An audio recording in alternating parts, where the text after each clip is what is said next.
Hello, everyone. Welcome to another episode of the Podcast Boys. I am the Comics Kid 2099, and I am joined by Connor Nielsen. We took a small hiatus for the holidays, and we are back to talk about the 2012, I think, the 2012 movie Looper. This was directed by Rian Johnson, and the last movie that Connor and I talked about was also directed by Rian Johnson. It was Star Wars: The Last Jedi, and this is part of our ongoing series where we talk about movies and TV shows featuring Twin Peaks alumni. This particular movie features the kid who played Sonny Jim from Twin Peaks: The Return. And Connor, how have you been? I've been doing very well. You know what just occurred to me? The first episode of the Podcast Boys went up around Christmas Day on 2015. So we've been doing this for years now. I did not. You're right. It was towards the very end of the year, and I didn't realize it was that long ago. For some reason, I was thinking it had just. I don't know why I was thinking we started in 2016, but yeah.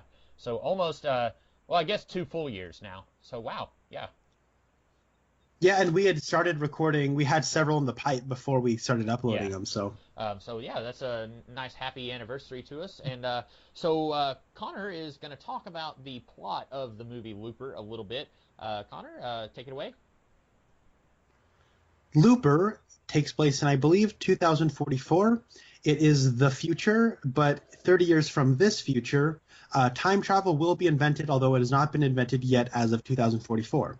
However, in the future, and not the present future, but the future, time travel has been invented and has been immediately been made illegal. So what it's used by is pretty big crime lords, and it's also pretty impossible to dispose of a body in the future. So the people use time travel to send to the present future. They use time travel to send in people to get eliminated, and the people who do the eliminations are low-life people named loopers, who are basically just hitmen that are executioners for people who are sent back in time. And so this whole thing's rather high concept. They do a lot of explaining this, but basically what happens is there's the reason they call you a looper is because once you get 30 years into the future, you get sent back in time and you kill yourself and you're given a bunch of gold and you're like basically get your own life, and then you have to get sent back to get killed by yourself. This is called closing the loop. So this is the premise of the movie. Joseph Gordon-Levitt plays a looper, and then one day Bruce Willis, who plays himself in the future, gets sent back to the present future, and then shenanigans ensue. It stars Joseph Gordon-Levitt as Joe, Bruce Willis as Old Joe, Emily Blunt is here, as well as Jeff Daniels, Paul Dano. This has got quite a cast.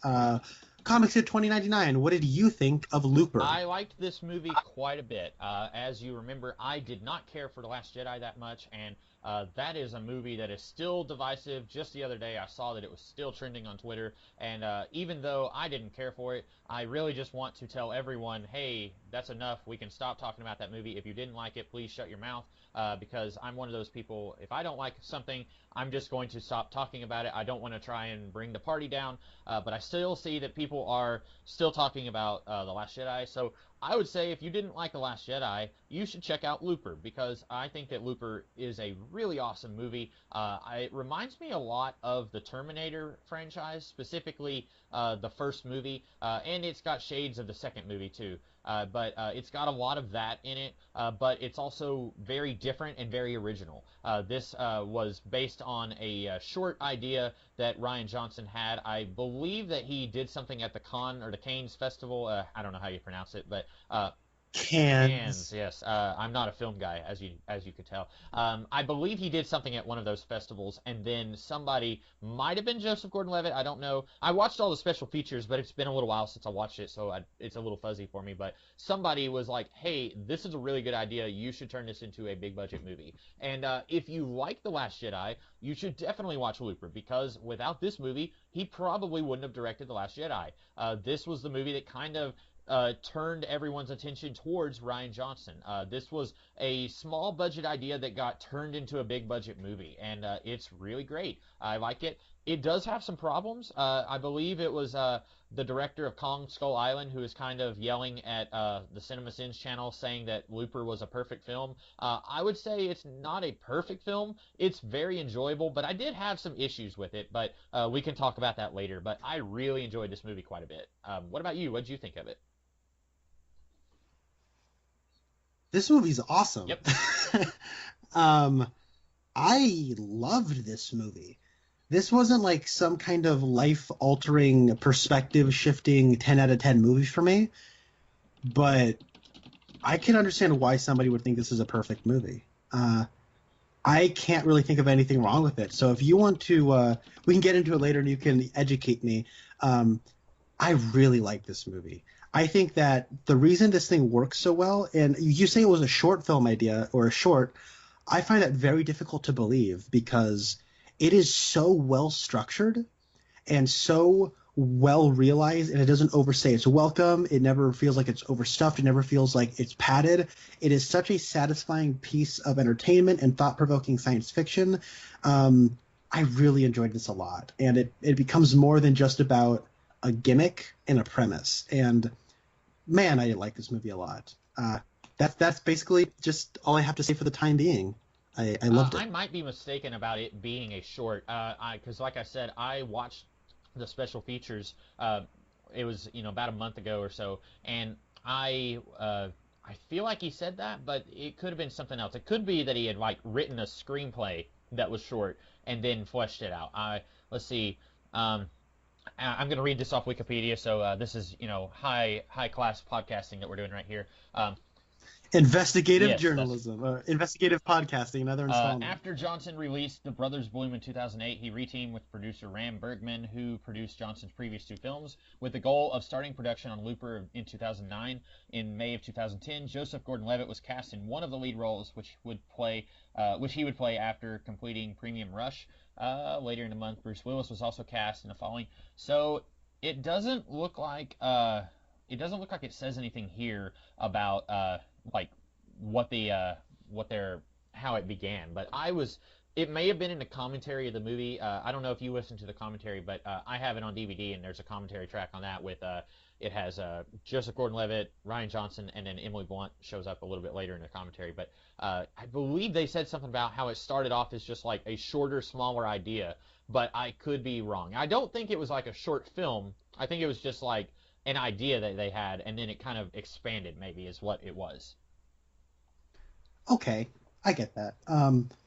I wasn't trying to call into question anybody's. I was just saying, wow, if this did start out, then wow, Mhm. bravo, hats off to you. I'm looking still on Wikipedia, and it says some of the influences on this movie that Ryan Johnson cited: The Terminator, Akira, 12 Monkeys, and there's some other movies here that I've never heard of before: Witness, Domu, A Child's Dream, and Hard Boiled Wonderland, and The End of the World. But those first three, Terminator, Akira, and 12 Monkeys, I've seen all those, and I can definitely see seeds of those movies in here. Or rather, I could see seeds of Looper in those movies. But like 12 Monkeys is another Bruce Willis time travel movie. Have you ever seen that? I have not, but I've heard of it, and I pretty much know Okay, everything about it's it. a weird, messed up movie. I spent years like I had seen parts of that movie. I would see part of it and I wouldn't see the whole thing. It wasn't until probably I was in college when I saw the whole thing from beginning to end. And in a lot of ways, it reminds me of this. But like I said, I was thinking about the Terminator watching this, and I'm not at all surprised that the Terminator was one of his influences. And then Acura, have you seen or read any of that? I didn't even know it was called Akira. I thought, but Yeah, yeah, that's how little I know yeah. about it. Like that, you just I just been calling it Akira because I'm a North American uh, uh, ignorant person. I So you were saying you were calling it Akira. I'm like, I oh, I am I getting used to call it educated. that. In the movie, they pronounce it Acura. And I wouldn't. I used to be that snob, like actually, it's pronounced Acura. But I don't do that anymore. If you pronounce it Akira, that's fine. A lot of people haven't seen it. It's one of those anime slash manga that's manga. I'm sorry. uh, it's one of those things that is like everyone is like is the one of the top five things ever, and the movie, I didn't think it was that good. I did not really care for the movie, but it's one of those things. It's like a 90-minute movie that's based on like 400 or 500 pages of manga. So like they cut a lot of stuff in the movie, but it's like a post-apocalyptic world with these people with powers, and one particular guy with powers is like kind of going over the edge. So I can kind of see elements of that in this movie also. Also Yeah, bikes. that's true. And there's bikes in this. Well, hover bikes, sort of. Well, I guess this is a good way of jumping into one of the things I liked most about it is how it blends genre. You talked about all those influences. I get it. Yeah, definitely there's some Terminator in here, without a doubt. Yeah, time travel, and then somebody comes back in time, has a list of people he needs to kill, and starts going around to kill them. That's Terminator. Also, Hard Boiled is a John Woo film. It's kind of known as one of the gun fu films from the 90s. That was basically like art house Chinese Hong Kong cinema that was just over the top violence. And then John Woo came over to America and made Face Off and such. But Hard Boiled has an infamous shootout scene, and the scene where Bruce Willis in this movie, spoilers, just kills everybody in the gang. That's a reference to Hard Boiled, and because you got Hong Kong action movies, you got Japanese animation, you got American 80s science fiction, you got and I try to think of some of the other ones that you had mentioned, but you have so many different ideas and everything just sort of converging here. And I think the way it comes together is really remarkable because the cinematography and a lot of the trappings of the story feel more like a film noir. You got a voiceover narration. It kind of looks a little bit like Blade Runner, but it isn't like a Blade Runner knockoff. This isn't the Ghost in the Shell live action movie from 2017, and it has so much going on a visual standpoint. You have traditional Japanese house where old Bruce Willis lives in the future, and then American gangsters come on in and they have cowboy hats on and they look like something out of a different movie. But the way the cinematography captures and the way things are lit, it has a very cohesive neo-noir-esque sheen over it. But the art direction in the sets and in the costumes, it's all pulling from these different elements, and the way it unifies it all into a cohesive visual way is so riveting to me. I know you don't really care about that sort of stuff, but I do, and I think that went a long way in making this world feel so lived in and unique and original, sort of like the Edgar Wright thing, where Edgar Wright is able to make a movie packet full of references and winks and nods and homage and still somehow manage to make it feel like he's speaking with a unique voice. And I think Rian Johnson's in a similar channel.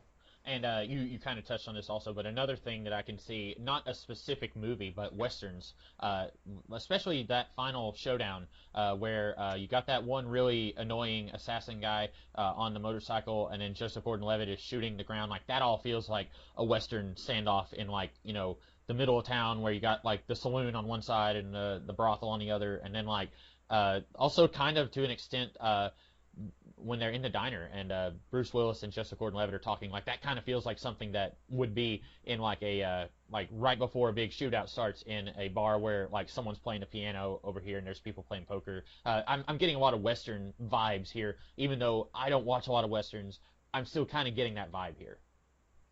I also got a lot of that vibe as well. I think about that showdown. It's you got this 1950s gangster character type riding an Akira motorcycle with a cowboy gun in his hand. That image is this movie. And if you think that's dumb, then you need to go back and learn what fun is. And also, you're wrong. It's awesome. Yeah. And it doesn't feel lame, though. That's the thing, though, is it all somehow feels – it didn't feel like somebody's oh, and then we're going to have a gangster, but he's going to have a cowboy gun. And he's going to, be riding a hover bike. It's going to be awesome, man. It doesn't feel like a 12-year-old wrote this. I feel like a 12-year-old had the imagination to come up with this, but it feels so organic and in the DNA of this story that I'm not laughing at it or I'm thinking of it as its own maturely and thoughtfully told story before I'm thinking of it as wish fulfillment of the imagination of an adolescent. And sometimes it's okay to do something that feels like you're writing it for your 12-year-old self or whatever. Oh, absolutely. But he does this, Rian Johnson and crew, they do that here, but they also do it in a very artsy way, and they do it with a lot of finesse. So it doesn't just feel like, there's this skit on Robot Chicken, I don't know if you've seen it, where they took an unfinished manuscript that J.R.R. Tolkien wrote for a Lord of the Rings story, and then his great-grandson finished the story. So at one point, you've got Gandalf and the hobbits walking, and then all of a sudden they're all in airplanes, and they're shooting at Barbie, and it doesn't feel like that. But it feels like this could be like Rian Johnson just sat down for a day and said, okay, here's all the things I love. I love time travel. I love assassins. I love motorcycles. I love all this stuff. And now I'm going to throw it all into a blender and I'm going to make a movie about it that my kid self would love and my adult self would love. And then he does it, and he does it very well. You put it better than I possibly could. That's a great way of putting it. This is also some trivia that I like to read the trivia page on the Internet Movie Database whenever I watch a movie, and I was noticing some things I thought was kind of funny. That this is one of 3 films where Bruce Willis meets his younger self, sort of. One of them was a movie called The Kid, which I never saw, and then one of them was kind of sort of 12 Monkeys, although he technically doesn't meet his younger self, but he almost does. And then there's this one. I thought that was kind of interesting. Also, Emily Blunt was in, I think, 3 movies where someone was trying to change the future.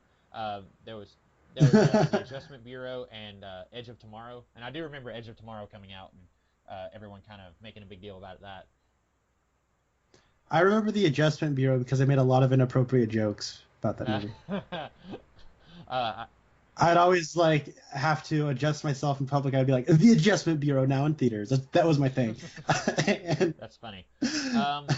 So I was thinking about, I guess, do you want me to get into some of the things I didn't like about this movie? I know we're still I did like this movie, I promise, but a lot of my notes are things that I had issues with, and I didn't know if, no, let me get into something else I like, because I do want to say, I think a lot of the acting in this movie is phenomenal. I think that the kid who plays, spoilers, by the way, the kid who plays the Rainmaker, I don't remember the character's name in this movie, he is fantastic, and he is 5 in this movie. Whenever we were watching the Twin Peaks: The Return, I didn't think much of Sonny Jim, because he didn't really do a whole lot, and that's not his fault. That was the show. They didn't give him a whole lot of material to work with. He was just there. He would throw the ball toward his dad, but they didn't give him a whole lot of material to act with. But here, he is fantastic.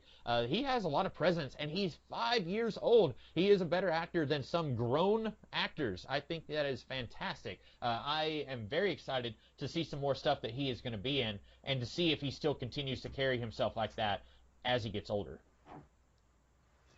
I agree. He is absolutely wonderful in this movie. It's crazy. So I got this thing with kid actors. I don't think they're annoying and stupid like a lot of people do. I don't have the Mr. Plinkett reaction of no one likes kids, especially ones that can't act. Someone tampered with the archive memory. Sorry. Somebody tampered with the archive memory. Sure. But I have this thing, everyone was talking about Mowgli from the Jungle Book. They're like, oh, it's such a wonderful child actor. I mean, just think about it. He only has green screens to work with, and the kid's talking out of his cheeks like a regular kid. I don't know if you saw the Jungle Book movie from 2016. I did not, no. But the kid talks like this, he talks with his cheeks. Yes, I understand kids actually do that. I understand that. That's not the way people in movies talk, though. And in a movie, you got to talk like a person in a movie does. And I'm sorry, that's the way. Movies aren't real life. And realism in movies is stupid unless it's, like Manchester by the Sea or something. If you're going to complain about realism in a movie with a talking tiger, then you're an idiot. And so I just felt like within the inner logic of the film, I thought that child performance was physically pretty good, but I found his line ratings to be he wasn't quite sure of his surroundings, which makes sense because he was working with the green screen environment. That explains it. I don't think it excuses it, though. This kid, though, holy crap. You're right. I think, he's 5 or 6 or something. And I think at one point Emily Blunt says he's 10. I was like, that kid's 10? It's they almost have to say, he's so good at acting, we cast a 6-year-old as a 10-year-old. That's almost like casting a 60-year-old to play a 100-year-old if you think about it. But his line readings are so great, and his physical performance is so good too. His physical performance is so childlike. And I'm thinking of the part where there's a guy downstairs who's there to kill Joe, and he's just casually walking down the stairs and walking around the house, and it's such a good set piece. And I think in large part because the kid's just oblivious to a lot of the situation, or appears to be so. Yeah, I just looked up the actor, Pierce Gagnon. It may be French, so it may be Gagnon. I don't know. And I can't pronounce words, but he was born in 2005, so he would have been 7 when this came out. And I remember that scene. Was she telling the assassin, not Joseph Gordon-Levitt, but the other guy? Was she telling him that her son was 10?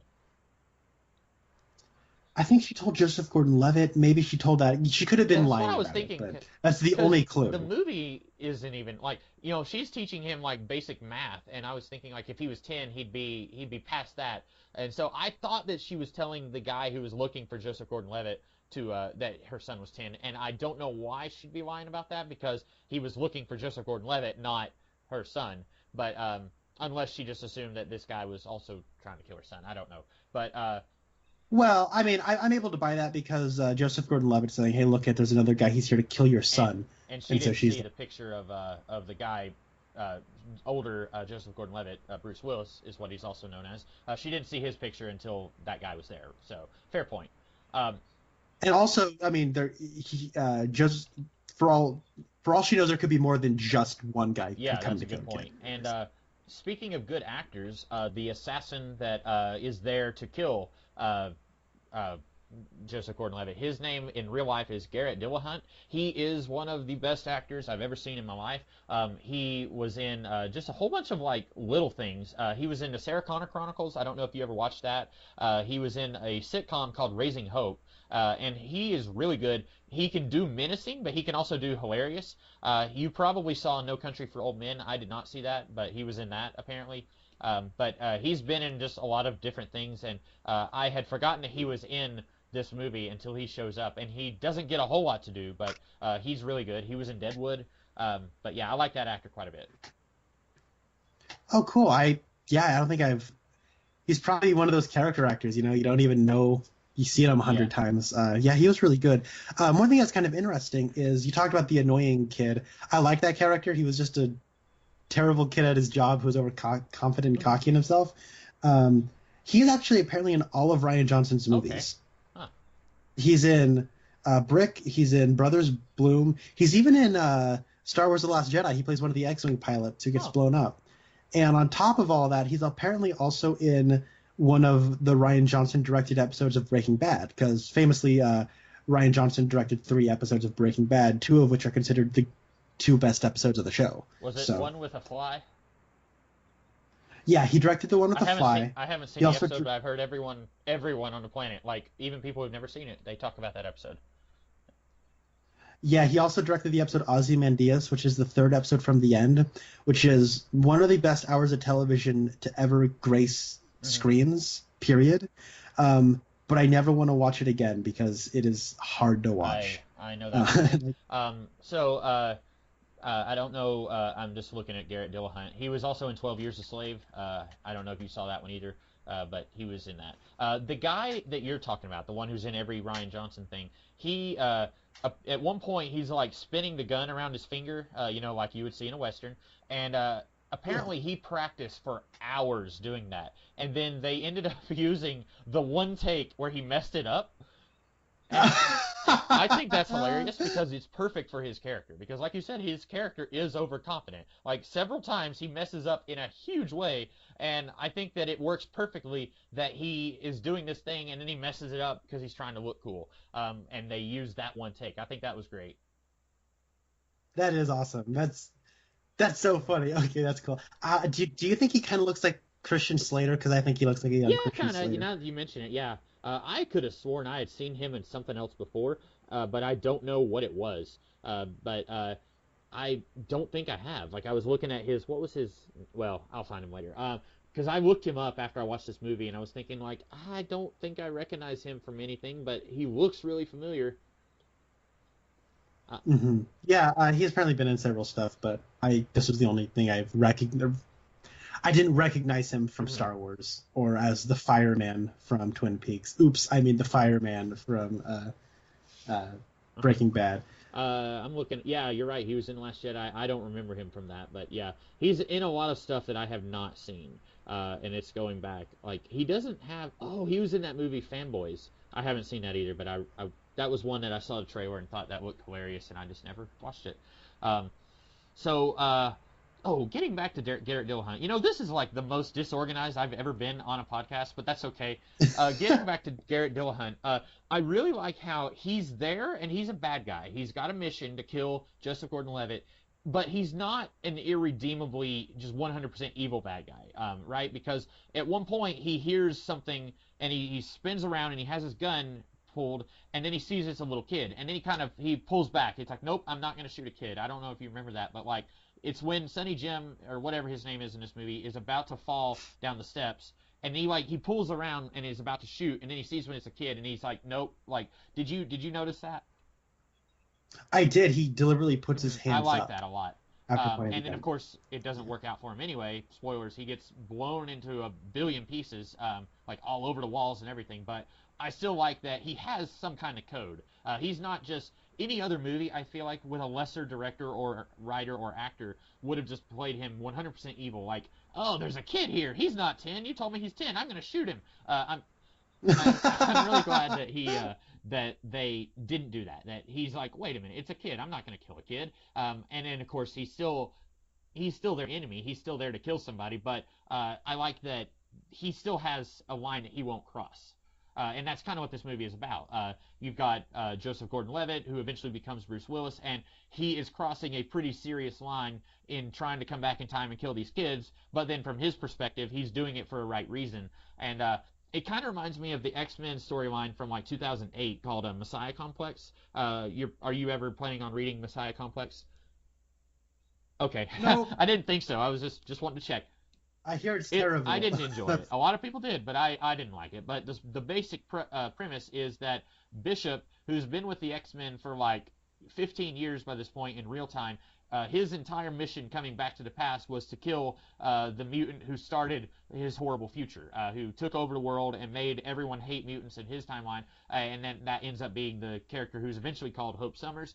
But it's kind of similar to this, where you've got Bruce Willis coming back in time to kill a kid who becomes horrible in the future. And in a way, it's kind of the anti-Terminator, where in Terminator, John Connor becomes this messiah figure who is a good guy. In this, this kid becomes the Rainmaker, who is like the ultimate evil. But I like that Bruce Willis isn't just like, he isn't some grim and gritty Stallone soldier who just comes back in time because he's part of the resistance and he has a mission to kill this kid. The only reason that he does it is because his wife was killed by the thugs who are working for this kid. And so he goes back in time to save his wife's life and save the life that he had with her. And so I really like that he's doing something very morally reprehensible, but I still feel for him in this movie. I feel very bad for him because he just wants this happy ending that he feels like he earned. And even though he's doing some very bad stuff here, I still feel for him in this movie. What about you? His kid killing quest was like, that was something, all right. I wasn't expecting it to go in that direction. I was expecting him to maybe like kill the mom of the eventual Rainmaker or something, but like when you see the kid walking out in front of that one house, I thought, oh, they're not actually gonna go there. He's gonna, kind of whip out at killing the kid because most people would. Nope. And that whole like Bruce Willis always just sort of looks like he doesn't want to be there no matter how much he's in a movie. And even here, like there's like his line readings and his performance is really committed, but there's always this thing in his eyes. Maybe it's just because I'm conditioned. I've seen his face so many times checked out, but there's a part of him that's like, I'm only here on the set because I've eaten steak and eggs. Once these steaks and eggs are done, I'm walking off the set and cashing my check. So but even then in that scene, he does give a committed performance, but the stuff where he's just all by himself and doesn't have any lines and it's just him trying to remember his wife's face is great. And that part where he's, after he kills a kid and then is like his memories of his, wife dying are still there. And he's like, oh crap, that didn't work. I did something horrible and it didn't change anything. And I have to go and do it again. And it may or may not actually work. Like it was so well communicated to the audience, and the way Willis physically performs that without a single line of dialogue is so wonderful. And of course, a lot of that does come down to the direction, the musical score, and the editing, which I think the editing in this movie is very, very good. The way it cuts back and forth between young Joe and older Joe, and the way those characters play off one another, like they're having a shared character arc, even though they're only on screen together for like 2 scenes. But it's a lot of that editing is so paramount in the connective relationship between the Joes. I think this is you can't tell this movie in like another medium, I don't think. I mean, maybe comics, but you don't get the music. You don't get specifically the editing and the length of these shots and the deliberate nature of how it's edited. I don't think this movie is so cinematic that it was... I'm amazed this was like a blockbuster movie.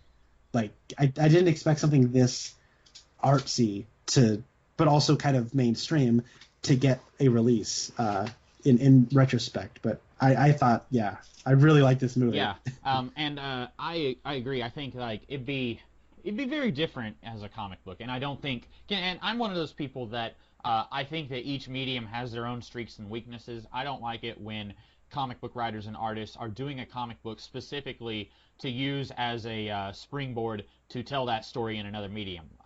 And I'm going to say his name, Mark Millar, comes to mind, where he will do, I don't know, what were those, well, he did Kick-Ass, like, you know, that was one, and then The Kingsman. Like, he does those as comic books, and then they become movies later on. And so I feel like there's strengths and weaknesses to each medium. Like, you can do things in movies you can't do in comics. You can do things in comics you can't do in movies. But I'm glad that this happened as a movie. I don't think, especially the acting here, that's something you wouldn't be able to get across in a comic book. Like, Joseph Gordon-Levitt and Bruce Willis are both just killing it with their acting. And really, I don't think there's a single actor in this movie who's not doing a good job. I think, and I can't remember his name, he was either Dumb or Dumber, but yeah, Jeff Daniels. He's fantastic. Like, he reminds me of the movie On the Waterfront, where, and it's been so long since I've seen that movie, but I remember there's a scene in that movie where, well, the whole movie is basically Marlon Brando, who is this young guy who's caught up in this kind of shady life, and there's this mobster guy who's kind of a father figure to Marlon Brando, and even though he's a bad guy, you can still see some of that surrogate father relationship there. And that kind of reminds me of what's going on here, where Jeff Daniels, he's in some bad stuff, and so is Joseph Gordon-Levitt. But there's this kind of father-son relationship there that I really like. Even though, like, Jeff Daniels, as soon as you see him, it's like, yep, there's one of our bad guys. I really like that a lot. And, you know, we were talking about, I was saying that how Bruce Willis is doing some really horrible stuff here, but I still feel for him and I still understand why he does what he does. On the other hand, I think Joseph Gordon-Levitt, even though when he starts off, he's not giving us a reason to like him.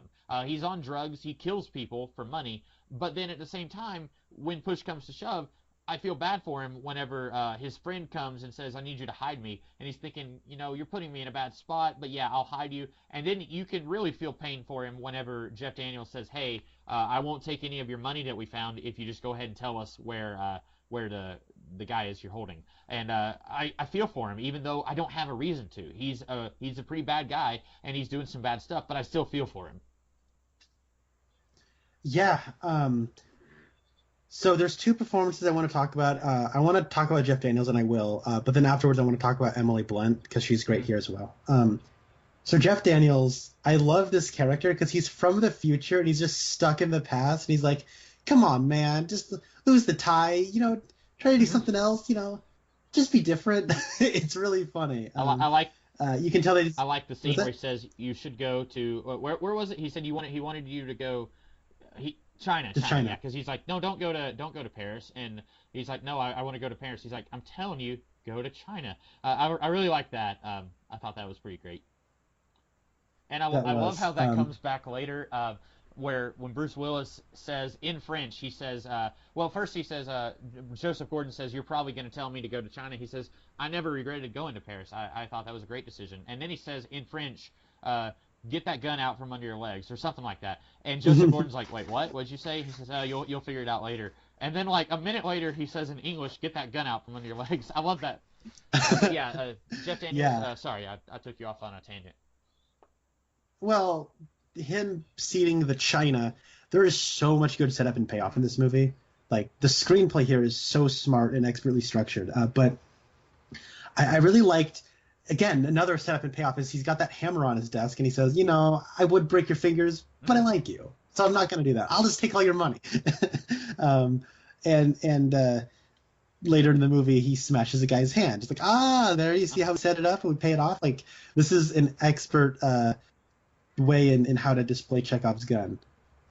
Chekhov's hammer, in this case. Yeah, Chekhov's hammer, but there's also Chekhov's motorcycle, Chekhov's time travel machine, Chekhov's. Like, it's got a lot of stuff. But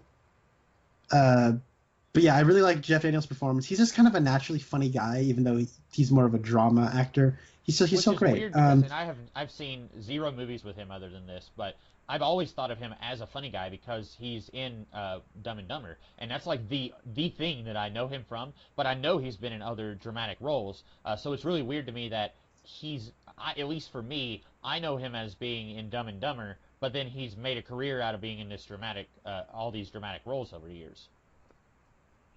Yeah, he's great in Steve Jobs. Oh, is that the one with Ashton Kutcher or the one? No, sorry. It ain't Jobs. It's Steve Jobs. Was it Christian Bale or? No, Christian Bale was going to be in it, but then it was Michael Fassbender. I just want to see Crisis on Two Earths with two Steve Jobses. Crisis on Two Jobs. That's great. But Jeff Daniels is great in that movie. I want to say that I really liked Emily Blunt in this movie. First off, she's super hot, which is always great. But then the other thing is she's English. I don't know if you knew that. In the commentary, she does an English accent, or she does her accent. Yeah. Which only makes her even better to me. But there's a great thing that she does is she's clearly from the South, but like most Southern people I know, like yourself, they have a bit of a Southern drawl, but it's sort of like underneath their normal voice. It ain't, well, howdy, y'all. This here's my son, Sonny Jim. I'm here chopping wood. I'm a TK. Like, she ain't talking like that. It's like she sounds like a normal person from the South. Like, if I was an ignorant idiot and I watched this movie, I'd probably think, wow, that Southern actress really is bad at hiding her accent. No, it's just such a natural vocal performance. And yeah, no, I think she's wonderful. I think that aspect of her performance is great. I think she's a really interesting character too. I like a lot of the little things about her relationship with her son and why she's living where she is that are slowly revealed throughout. It's also good. There was one instance where I didn't like her accent, and it's just one line in the whole movie. Everywhere else I liked it, but it's when she hears Joseph Gordon in the cornfield and she gets her gun and she says something like, "I have shot 3 drifters in the past year," and I was just thinking, oh no, I don't like that. But other than that one line, I thought she did really good, and I was able to forget that she was English, even though I knew she was. But you're right. A lot of times when you have characters who are supposed to be from the South, but the actors are not, it gets really cartoonish really fast. I think that Anna Paquin was kind of a victim of that in the first X-Men movie, especially. But I feel like that's just something I can't fault any actor for doing it because every actor does it. It seems like very rarely do I hear an actor who sounds naturally from the South. Like you have. To tie this back into Twin Peaks, though, really quickly, there's the Southern Belle, though, right? And she, well, howdy there, you're that person who solved that Laura Palmer case, aren't you? And then I'll forgive it there because everybody in Twin Peaks is doing a parody of whatever accent they're putting on. And you're from Oregon, so you probably caught a whole lot of like, oh, that's what people not from Oregon think that Oregonians sound like, probably, or at least the. Yeah, just Northwesterns in general. Everything is over-accented and super upbeat and enthusiastic. Yep, that's the Northwest, all right. Fire, walk with me. Me! But the... I think, like, if you've ever seen the movie Fletch Lives, it's actually a pretty funny movie. It's a Chevy Chase from, like, sometime in the 80s. Most of that is set in the South, maybe Louisiana, and it's got some really, really cartoonishly Southern voices in it, but I'm okay with it because that's a comedy movie, so I think it's kind of funny anyway. But yeah, that's just another example I was thinking of. But yeah, I like her in this movie, and I think that her arc of going from I really don't trust this guy, I don't like him, I don't want him on my property, that to where she's able, spoilers, she sleeps with him. I think that's believable, and I mean it happens in a relatively short amount of time. But I wasn't thinking to myself like, oh come on, you two just met. Sometimes, especially in superhero movies, it seems like I always have this problem with superhero movies, but you'll have two characters who meet in the movie, and then by the end of the movie, they are soulmates, and they're ready to live and die for each other. And I think that here, they spend very little time together, but over the course of their time together, it feels very believable that she changes her tune on him. I completely agree, and I like that. This is something I like about this character. She doesn't love him. He. There's a really nice storytelling element of like he's clearly infatuated with her, and the way we do that is through a really great scene where Bruce Willis is trying not to forget the moment he met his wife and the woman he loves most, and he keeps remembering what like the memory Joseph Gordon-Levitt just had where he first saw Emily Blunt's face, and I'm like that's like it's a very dramatic and kind of a bit of a heartbreaking scene. But it's also a really great way of saying, like, oh, Joseph Gordon-Levitt's in love with this woman. He's infatuated. It's like love at first sight for him. But for her, it's like, I'm really just here to watch over my kid. And I like that, he's nice to my kid.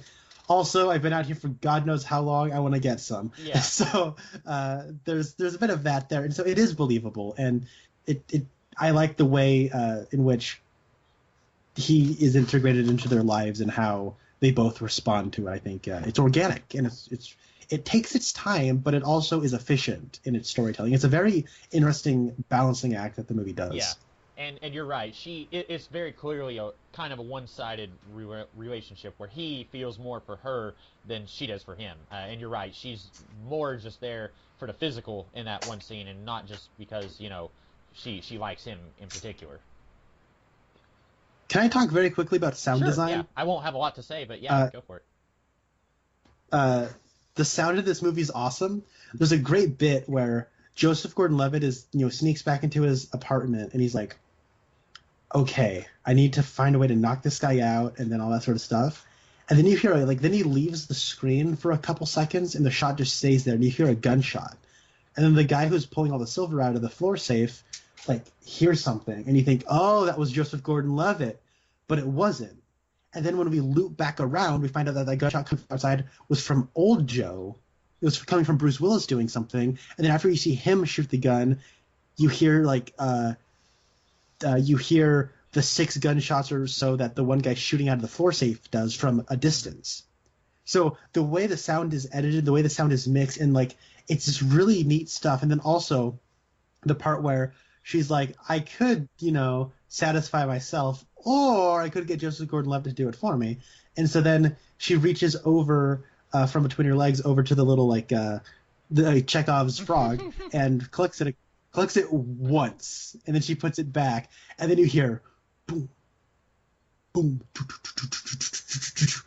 and he's in there, you hear him leaving the barn, running all the way up the stairs, closing all the doors behind him, and it's just one shot of her just lying in bed, and you hear no, she's not just lying in bed, she gets up and stands next to the bed and is no, it's also the sound is great in this movie. The way it uses distance and the way it relies on it respects the audience to listen to the background noise. I really like that. Yeah, it's good, and it's one of those things I've said before, but with sound and music in movies, a lot of times I don't pay attention to it unless it's bad, and I wasn't really noticing it a whole lot here, so they were doing something right.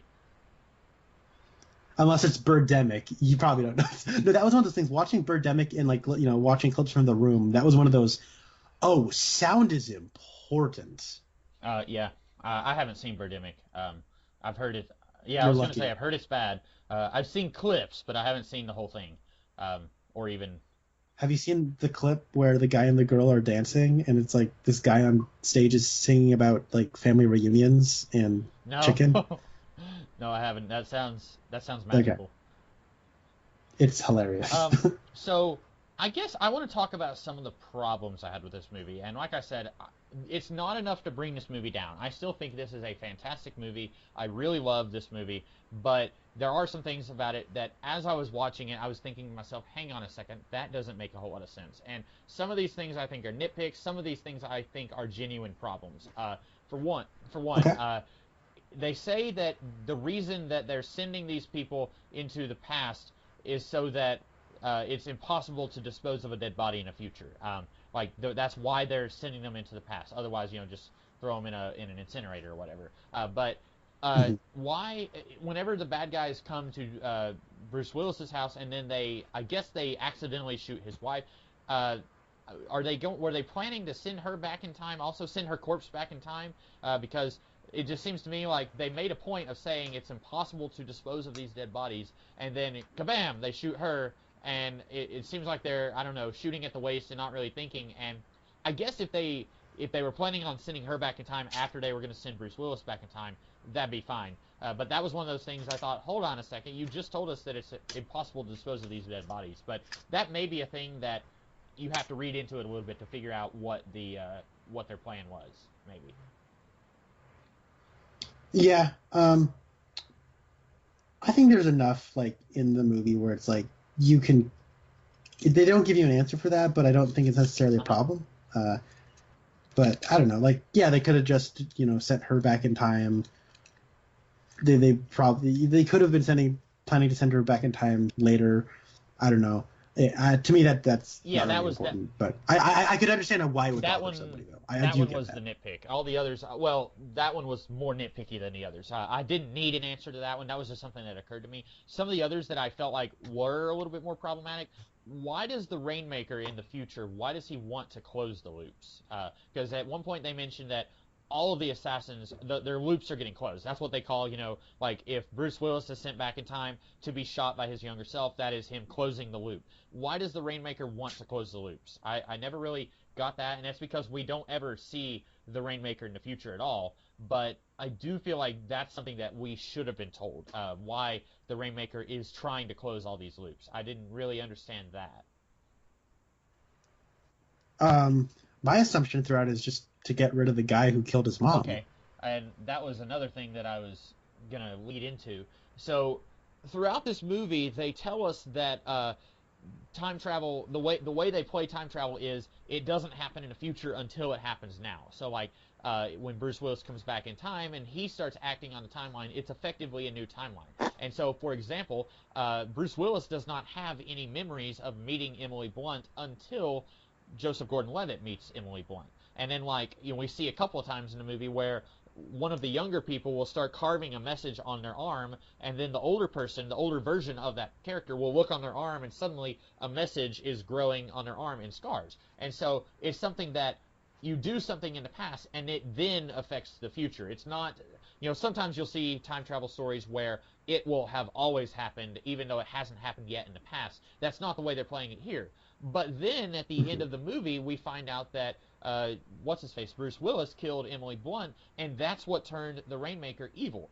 And I feel like that's pretty inconsistent because up until that moment, we were playing with very different rules of time travel here, where something didn't happen until it happened.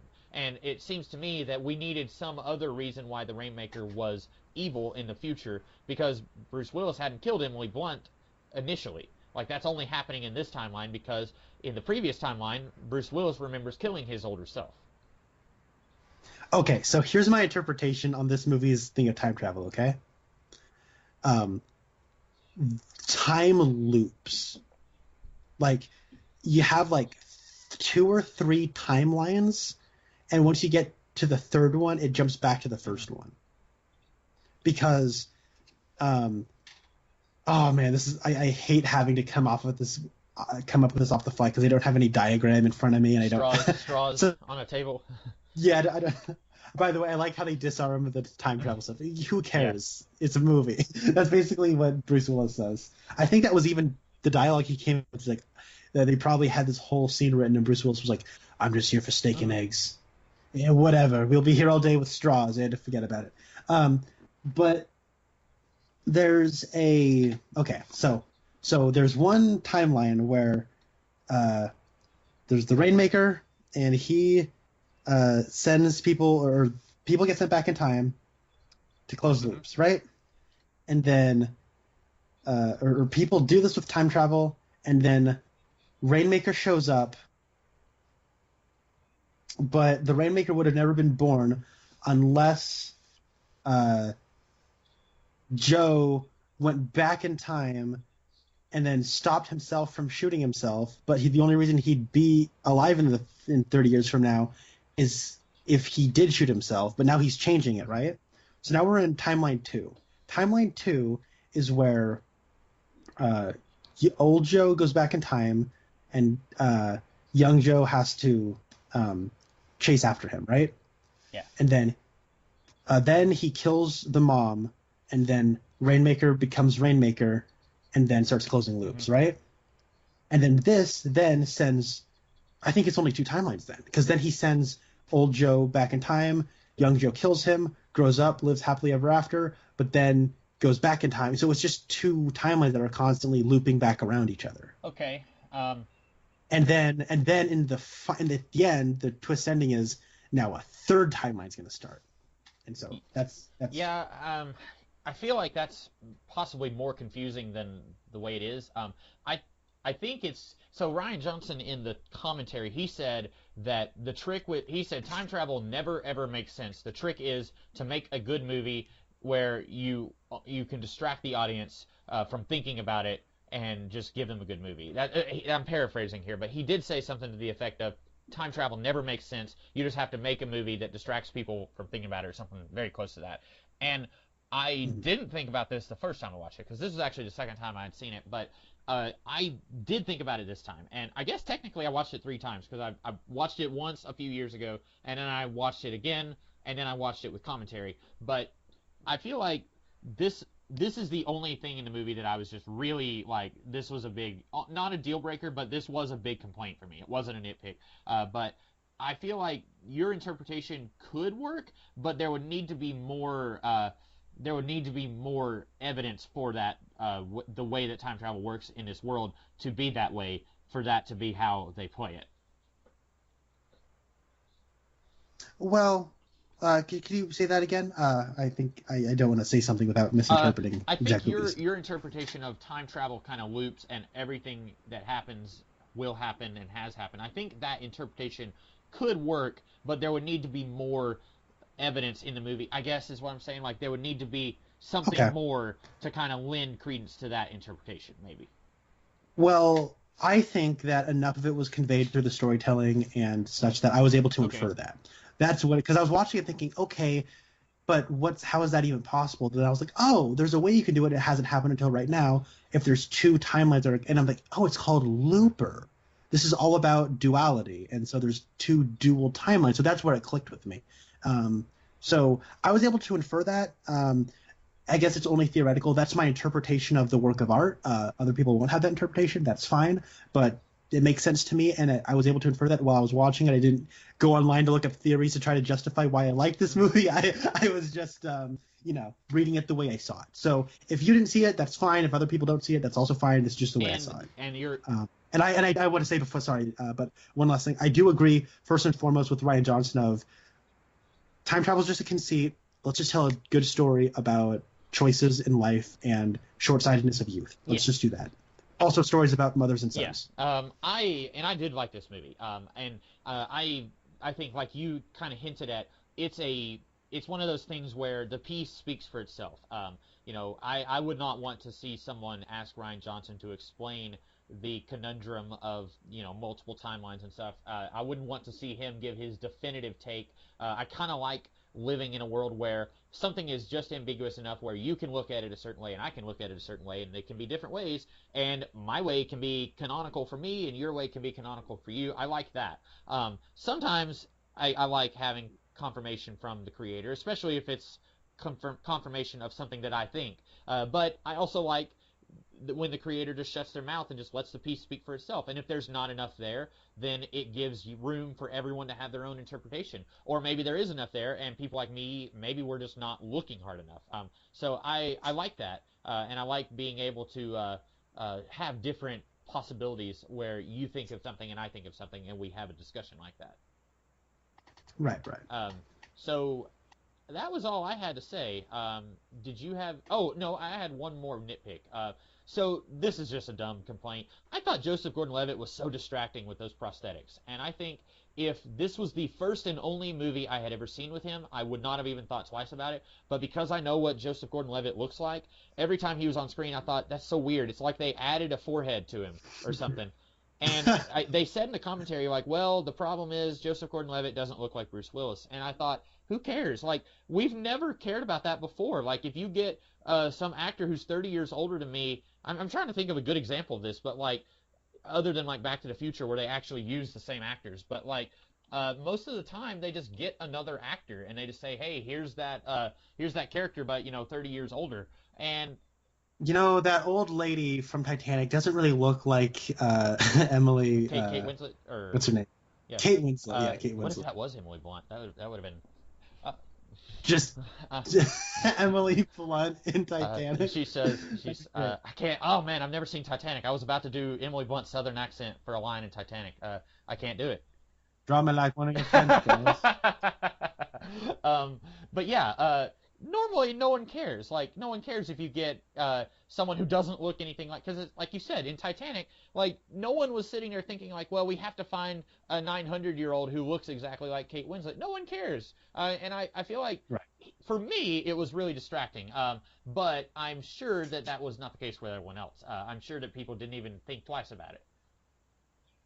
Yeah, so I'd heard that, I remember when this movie came out, it was very popular. There was a lot of talk about it, especially in the corners of the internet that I dwell. And people always talk about, oh man, that prosthetic on Joseph Gordon-Levitt's face. I didn't really notice it. I mean, the bridge of his nose is the most noticeable because Bruce Willis looks like a Frank Miller drawing, whereas his forehead just goes straight into his nose, and there's not much of a dip. And so they just sort of added a higher bridge onto Joseph Gordon-Levitt's nose. Other than that, and I think he's wearing contact lenses to have blue eyes, but other than, like, I mean, I don't know. I was able to buy it in the movie, and it didn't distract me. Obviously, mileage varies on this, but didn't really distract me. That's fine, because I'm one of those guys, every time I watch the 2009 Star Trek movie, I never notice the screen flares, or the lens flares. Everyone else won't shut up about the lens flares, and I will notice it, like, when Screen Junkies does a video and they say, screen flare, or whatever they do, and then it's like, oh yeah, I clearly notice it here in this YouTube video, but when I watch the movie, I never notice it. So I 100% understand that it didn't bother you, and I guess you're right. It's more the nose, the upper nose, than it is the forehead. But it was noticeable to me, and not even the eye color, because like they mentioned that they had to get these really uncomfortable contact lenses for Joseph Gordon-Levitt in the commentary, and like that didn't jump out at me, because eye color is not something I pay a whole lot of attention to unless it's just like bright blue. But in this case, like the prosthetics, I thought was a little distracting, but if it didn't distract you, then I'm glad, because then you're able to just watch the movie. Yeah, how funny would it be if it's like all the stuff with the eye drugs were just pickup shots because, like, man, Joseph Gordon-Levitt keeps rubbing his eyes because of those uncomfortable contacts. Quick, let's put in this thing about eye drugs. That works. I wish there was like a deleted scene or a blooper where he's like putting in eye drops and he turns and sees the cameras on him. He's like, "Why are you filming this? I told you guys my eyes hurt. I had to get eye drops here." That is funny. So I didn't have anything else to say about the movie. Did you?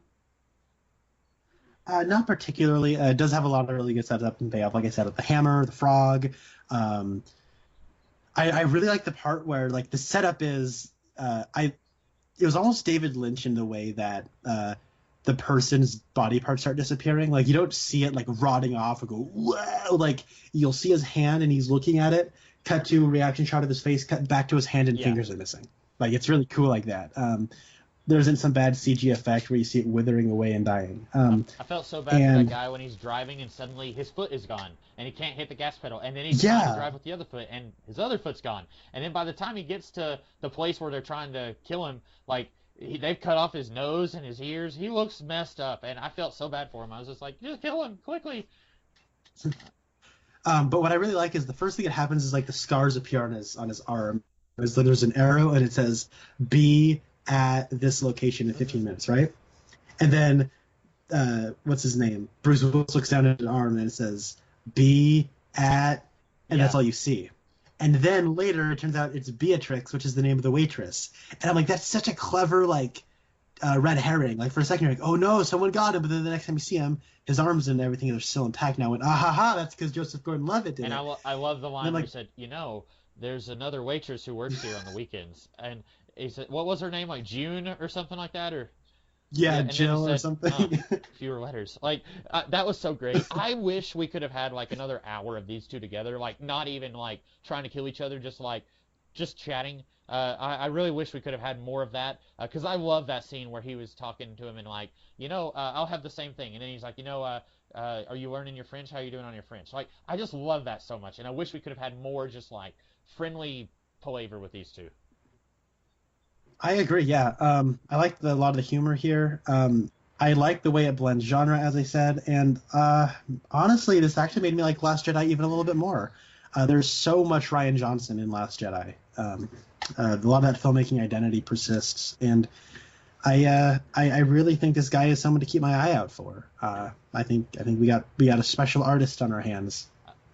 I know a lot of people might not disagree with me, but this younger, more white version of Guillermo del Toro is a pretty good director.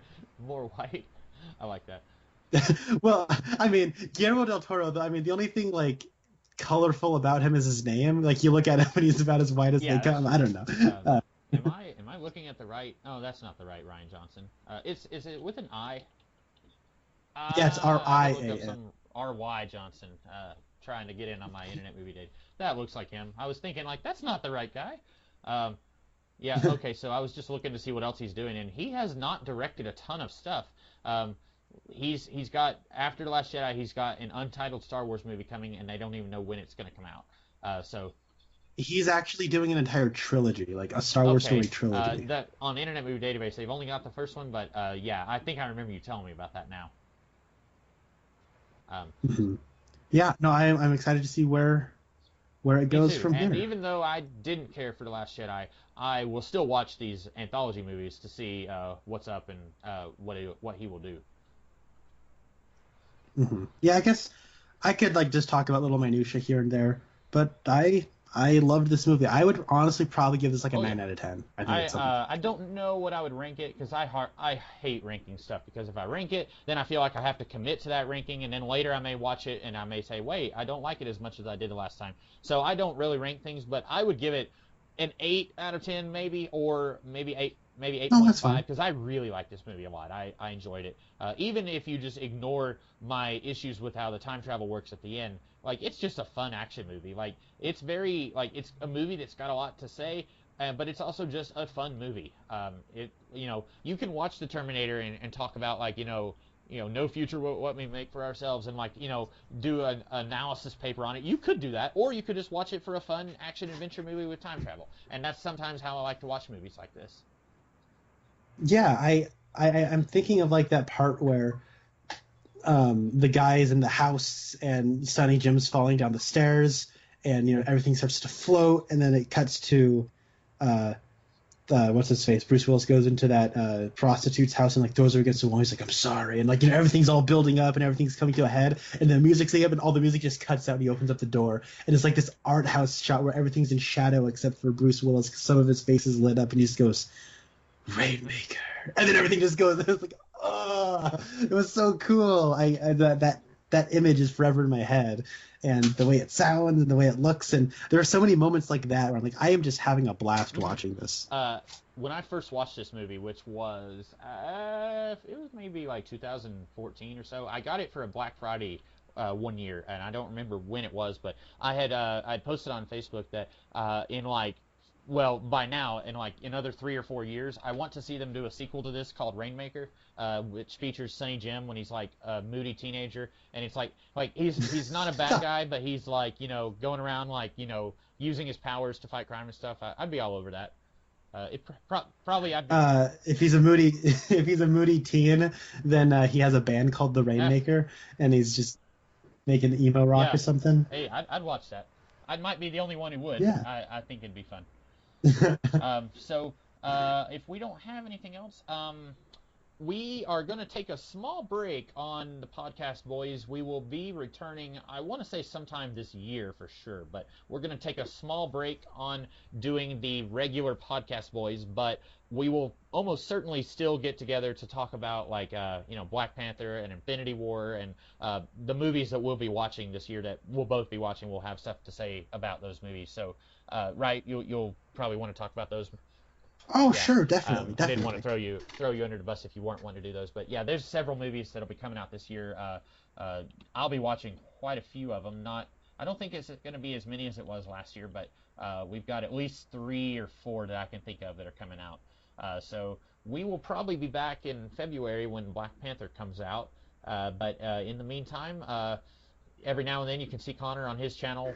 He just did a couple of videos on his channel a few weeks ago talking about some different movies that recently came out, and then you can see me do whatever I do here, and then we'll be back to talk about Black Panther and then various other movies later this year. Am I missing anything else? No, I guess Alrighty. not. And in the meantime, I'm the Comics Kid 2099. And until next time, I'm Connor Nielsen. And we will see you guys sometime in the future. Have a good one.